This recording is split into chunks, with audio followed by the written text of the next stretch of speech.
Hey guys, welcome back to my new blog. So ఈరోజు ఏంటంటే ఒక సర్ప్రైజింగ్ ఇంట్రెస్టింగ్ బ్లాగ్ అనమాట. So Raja Saab movie review from New Zealand. So చూద్దాం, ఇప్పుడే మూవీకి బయలుదేరనమాట. రాజా సాబ్కి మన ప్రభాస్ గారి ఫ్యాను మిస్టర్ సాయి గారు కూడా మనతో అన్నారు. హలో. సో చూద్దాం ఎలా ఉంటుంది సినిమా, ఎలా ఉంటుంది మూవీ, ఎలా ఉంటుంది ఏంటని చెప్పేవన్నీ. ఆల్రెడీ టాక్స్ అయితే వచ్చినాయి అనమాట మనకి. కానీ డై హార్డ్ టీఎఫ్ఐ బానేసు కదా, సినిమా రివ్యూ ఇవ్వటం నా బాధ్యత, సినిమాకి వెళ్ళటం నా బాధ్యత. కాబట్టి ఖచ్చితంగా ఈ సినిమా చూడాలి, ఎందుకంటే మన ప్రభాస్ గారిది కాబట్టి. సో ఆల్రెడీ పిజ్జాలు తీసుకున్నాం, తినేసి సినిమాకి వెళ్ళాలి. ఆల్రెడీ సినిమా థియేటర్ దగ్గరికి వెళ్తున్నాం, అక్కడ ముందు కూర్చొని తిందాం అనుకుంటున్నాం. సో బయలుదేరాం, చూద్దాం రాజా సాబ్ నీ స్వాగ్. వచ్చామన్నమాట మూవీ థియేటర్ దగ్గరికి, కూర్చున్నాము ఒక బెంచ్ దగ్గర నీట్గా. తింటాం ఇప్పుడు, తినేసి ఇంకా మూవీకి బయలుదేరాలి. అండ్ మన బిల్డింగ్ చూసారా, అది ఫేమస్ బిల్డింగ్ అన్నమాట న్యూజిలాండ్లో. ఎవరైనా చెప్పగలిగితే నా కింద కామెంట్స్లో పెట్టండి. గెస్ట్ చేసిన వాడికి 100 రూపాయలు ఫోన్పే చేస్తా, సరేనా? ఇండియన్ కరెన్సీ రే, న్యూజిలాండ్ కాదు. అవి అన్నారు 100 రూపాయలు అని చెప్పి, అందుకే ఆ బిల్డింగ్ కనిపెట్టి గెస్ట్ చేసిన వాడికి 100 రూపాయలు ఫోన్పే. గుర్తుపెట్టుకోండి. తిన్నాక కలుద్దాం.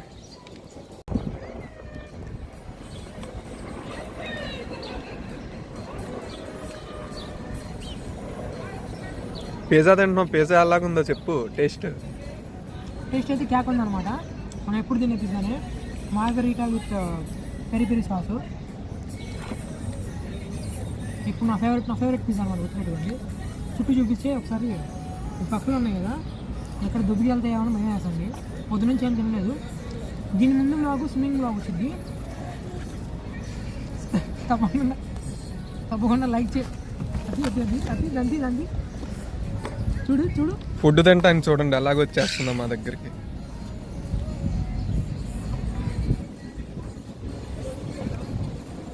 ఆ వీడియో ఎలా ఉందో కూడా ఇక్కడ తీర ఒకసారి దాన్ని.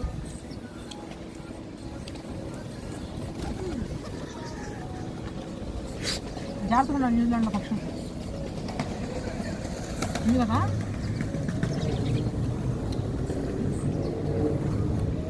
పోతుంది అయితే టికెట్లు తీసుకున్నాం, రేట్ ఎంత ఉందో చూద్దాం. ఆల్రెడీ మా నాన్న ఫోన్ చేశాడు, ఫోన్ చేసి సార్ ఇటువైపు అంటే. సో ఇంకా నేను ఏం చెప్తున్నాను అంటే, మా డాడీ ఆల్రెడీ నాకు కాల్ చేశాడు. కాల్ చేసి నాన్న ఏ సినిమాకైనా వెళ్ళు, రాజాసాబ్ సినిమాకి వెళ్ళమా అని చెప్పాడు. మేము వాళ్ళ టికెట్లు బుక్ చేసాం. ఇంకా టికెట్లు తీసుకుందాం అనుకున్నాం. సో ఏమున్నా ఎలా ఉన్నా సినిమా మనం ఏం చూడనట్టు వెళ్ళి చూసేసి వద్దాం. సో ఎలా ఉంటుందో తెలుసుకుందాం. So let's see. Side that steps. So మీరు ఎంతమంది రాజాసాబ్ మూవీకి వెళ్ళి ఎందుకు వెళ్ళామనుకున్నారు నా కామెంట్స్లో చెప్పండి. సాయి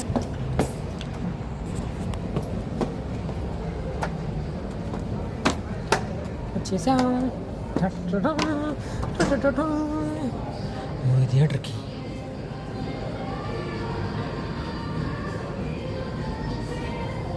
సైనా మాడిన అవతారికి వెళ్దాం. సో న్యూజిలాండ్ ఏంటంటే టికెట్స్ ఎవరు ఇవ్వడు, మనకు స్క్రీన్లు ఉంటాయి, టికెట్లు తీసుకోవాలి. సో ఇప్పుడు ఎలా తీసుకోవాలి చూపిస్తారా. మనం ఎలా అనుకుంటున్న సినిమా రాజాసాబ్. దీనికి వెళ్దామా? రాజాసాబేనా ఫిక్సా? అంతే, ఇంకా మనం మారం. 8 షో ఉంది, రేపు 8 ఉంది. సో 8 కొట్టాం. సీట్లు ఎక్కడ కావాలి మనకి, స్క్రీన్ కొంచెం ఓకే. కంటిన్యూ. ఇప్పుడు మనం ఏంటిది, మనం చైల్డ్ తీసుకో. మన స్టూడెంట్ కాదా? ఏం పెడదాం అంటే ఇక్కడ ఎలా అంటే చిన్నపిల్లలకు ఒక రేటు, పెద్దలకు ఒక రేటు, అడల్ట్స్కి ఒక రేటు అలా ఉంటుంది అనమాట. సీనియర్ సిటిజన్కి ఒక రేటు అలా. నేనేంటంటే స్టూడెంట్సే, కాకపోతే ఇండియాలో స్టూడెంట్స్ కానీ ఎక్కడైనా స్టూడెంట్సే కాబట్టి మన స్టూడెంట్స్ సెలెక్ట్ చేసుకున్నాం. అరే వద్దురా, స్టూడెంట్ అయ్యా రిస్క్ ఎందుకంటే స్టూడెంట్. సో అయిపోయింది, పేమెంట్ వచ్చేసింది. ట్యాప్ చేయమని అడుగుతున్నాడు.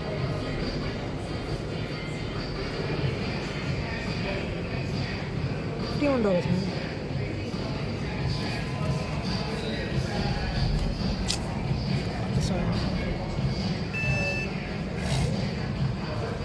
సక్సెస్ఫుల్గా ఈ బొక్కలో ఉంచి రాజాసాబ్ టికెట్ రెడీ కాబట్టి సారీ మనకి వచ్చినాయి అన్నమాట టికెట్లు.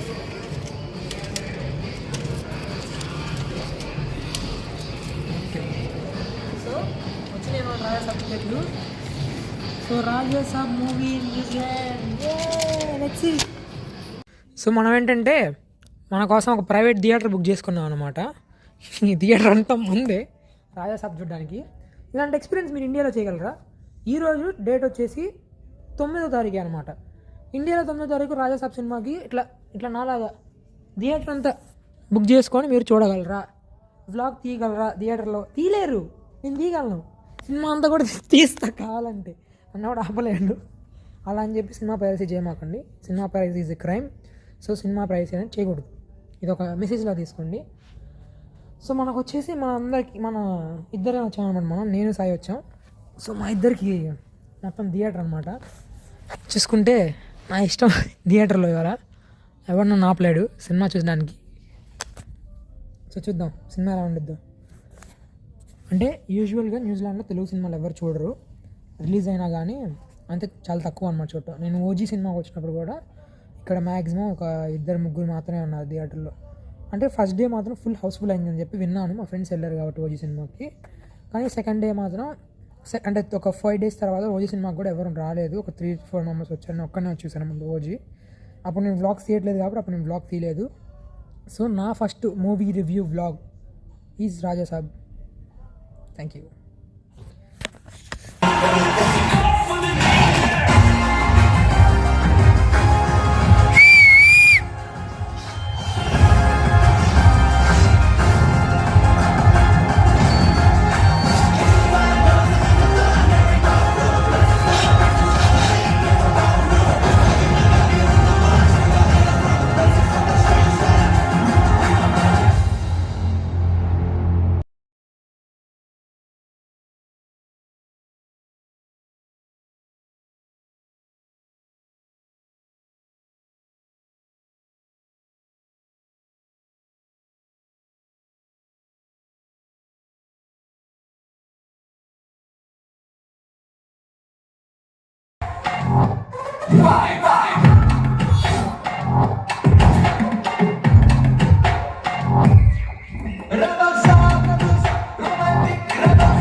సో హే గైస్, ఇప్పుడే రాజాసాబ్ మూవీ అయితే అయిపోయింది అనమాట. చూసాం 3 గంటలన్నర. అంటే మాకు న్యూజిలాండ్లో బ్రేక్ ఉండదు అనమాట. మూవీకి మధ్యలో బ్రేక్ ఉండదు, అంటే ఇంటర్వెల్ ఉండదు. సో 3.5 గంటల సినిమా చూశాను. ఇక్కడ థియేటర్లో రివ్యూ చెప్తే బాగోదు. చూసారు, థియేటర్లో ఎవరు లేరు. మహా అంటే ఒక 6 చూసారు అనమాట సినిమా, అంతే. ఈ థియేటరు సినిమా అయితే దయచేసి ప్రభాస్ గారు, ప్రభాస్ ఫ్యాన్స్ అందరికీ ఇలాంటి సినిమాలు ఒప్పుకోమాకండి, మీకు దండం. నేను చెప్తున్నానంటే అంటే ఇప్పుడు జనాలందరికి సినిమా చూడండి, కానీ మీ దగ్గర డబ్బులు లేవు, సంక్రాంతికి ఫ్యామిలీతో వెళ్ళాలనుకుంటున్నారు, సంక్రాంతి ఫ్యామిలీ మొత్తం కలిసి సినిమా చూడాలనుకుంటున్నాయి, మాత్రం మీ డబ్బులు రాజాసాబ్ మీద వేస్ట్ చేసుకోకండి. అంటే ఇది నేను ఒక ఫ్యాన్గానే మాట్లాడుతున్నాను, ఏదో అఫెండ్ చేయాలని కాదు ఎవరిని. మీ దగ్గర కనుక ఓటీటీలో చూసుకోండి ఈ మూవీ. సో ఇంకా బయటికి వెళ్ళాలి మాట్లాడుకుందాం కదా. సో అదనమాట, మీ దగ్గర ఒకవేళ డబ్బులు ఉంటే మీరు వెళ్ళాలనుకుంటే కనుక ప్రిఫర్ రాజాసాబ్ మాత్రం చేయమాకండి. కావాలంటే వేరే సినిమా చూసుకోండి. ఇంకా ముందు మనకి చిరంజీవి సినిమా వస్తుంది, మన దళపతి విజయ్ సినిమా వస్తుంది. ఇవి ఒకసారి రివ్యూస్ చూసిన తర్వాత వెళ్ళండి, జనాలు రివ్యూ ఎలా ఉన్నాయంటే అనేది. అంటే ప్రభాస్ గారు తప్పేం కాదు, డైరెక్టర్ తప్పేం కాదు, అది మరి స్టోరీ అలా వచ్చిందేమో మనకు తెలియదు. సినిమా అయితే నాకు నచ్చలేదండి. ఒక లాస్ట్ 20 minutes తప్పితే అది కూడా ఇంకా ఎలా చెప్పాలో మీకు అర్థం కావట్లేదు. ఒక నిమిషం అని చెప్తాను. మీకు సరే నమ్మకం ఉందని అనుకుందామండి. ప్రభాస్ గారిని పెట్టుకున్నాం అంటే మీరు స్టోరీ రాసినప్పుడు ఈ సినిమాకి ఈ కథకి ఒక హీరోని ఎత్తుక్కోండి, అంతేగాని కథ రాసి కథ బాగాలేదు ఈ కథ ప్రభాస్ గారిని పెడితే కనుక ప్రభాస్ కోసం సినిమా వస్తారని చెప్పి మాత్రం డిసైడ్ అవ్వాలండి ప్లీజ్. సో కొంచెం ఆలోచించుకోండి. మీ సినిమా కావాలనుకుంటే మాత్రం ఈ సంక్రాంతికి మీ డబ్బులు అంటే డబ్బులు బాగా ఎక్కువనే అన్ని సినిమాలు చూడాలనుకుంటే వెళ్ళండి, కానీ మీ డబ్బులు లేవు ఏదో ఒక సినిమాలు చూడాలనుకుంటే మాత్రం Raja sir is not for Sankranti. ఇది నా రివ్యూ అనమాట, నా పర్సనల్ రివ్యూ. మీరు ఎవరేమనుకున్నా నాకు నేను ఎవరేమనుకున్నా నేను పట్టించుకోను. సో ఒక టీఎఫ్ఐ బానిసగా నాకు ఈ సినిమా నచ్చలేదు. ఫస్ట్ పాయింట్ ఏంటంటే అది స్టోరీ లేదండి సినిమాలో. సినిమా ల్యాగ్ ఎంత ల్యాగ్, 3 గంటల 10 నిమిషాలు దేనికి తీశారు నాకు అసలు అర్థం కావట్లేదు. అంటే ఇంకా మీరు ఏసీలో నిలవచ్చింది నా సినిమా ఫస్ట్ టైం ఒక సినిమా వెళ్ళిన తర్వాత. ఇంతకన్నా ఎక్కువ మాట్లాడకూడదు. సినిమా అయితే బాగాలేదు, నాకైతే నచ్చలేదు. సో ఈ Sankranti is not for Raja sir. Prabhas గారిని చూడాలనుకుంటే మాత్రం వెళ్ళండి, అంతగా డబ్బులు ఎక్కువ ఉంటే ఓటీటీలో తీసుకోండి. సో నేను మీ Venkat, thanks for watching this blog. ఈ బ్లాగ్ ఇంతకు సమాప్తం. నేను మీ Venkat, signing off. Good night.